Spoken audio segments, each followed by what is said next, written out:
नाज़रीन, सकरन में बोड मुतासिर मानुन के पुलिस रेस्क्यू करे कैंप ते आने इंसानियत जो आला मिसाल कायम करे छड़ियो आहे।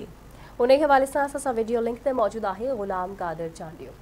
जी नाज़रीन, जिथे आवाज़ भी इन शइ खे तव्हांजे साम्हूं आणे थी त बरसात मुतासिरीन जी कंहिं क़िस्म जी का सरकार पारां वाहर नथी कई वञे, उते आवाज़ टीवी पारां इहो बि ॾेखारण जी कोशिशि कयूं था त हिते जा मुखियर माण्हू तोड़े सरकारी ऑफिसर जेके ॾिसनि था त जंहिं माण्हू खे किथे रेस्क्यू नथो कयो वञे हू रेस्क्यू करण जे लाइ पाण लही था पवनि। ऐं हिते हींअर असां वटि मुखी आहे हिंदू पंचायत जो, ऐं उन खां अलावा समाजी तंज़ीम आहे USF पारां हिते इंतज़ाम कया विया आहिनि उन बरसात मुतासिरनि जे माण्हुनि खे रिलीफ ॾियण जे लाइ। उन सां गॾु असां वटि सकरन DSP मियां अज़हर समो बि आहे जेको कल्ह गुज़िरियल ॾींहं जेके मुतासिरीन हुआ उनखे रेस्क्यू करे उन्हनि हिन कैंप ते आदो अचो त हिन खां पुछो त छा था चओ। जेकॾहिं को बि माण्हू को बि फ़र्द कंहिं तकलीफ़ में या कंहिं आफ़त में मुब्तला आहे त उनखे पंहिंजे वस आहिर रेस्क्यू करणु असांजो बुनियादी फ़र्ज़ु आहे।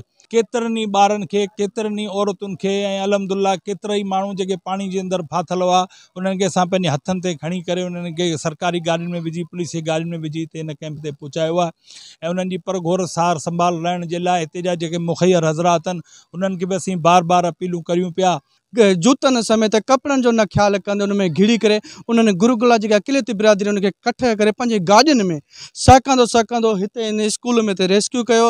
उन हवाले सां जेके असां हिंदू पंचायत जा जेके दोस्त आहिनि किशन कुमार ऐं उनजी टीम उहा मुसलसल हिते खाद पीत जो बंदोबस्तु करे पई। असां रहायो आहे इंसानियत नाते जेतिरी असांखे रब सां हिमत ॾींदो इहो कंदासीं। गाड़ी पुलिसन जी कढे या गरीबन जा बच्चा पानी ते ना था ना ठिकर गंदे जा पानी जो कपड़ो भी ना हो ये पुसल अंदर आंदी अची अंदर आया ये मथा पियो उन्होंने मां बच्चा सन्ना सन्ना नंढड़ा नंढड़ा बच्चा पानी में कढी बाहर उछलिया गाड़ी में विहारिया हुता मींह वसे पियो त असांखे हिते पुॼाया।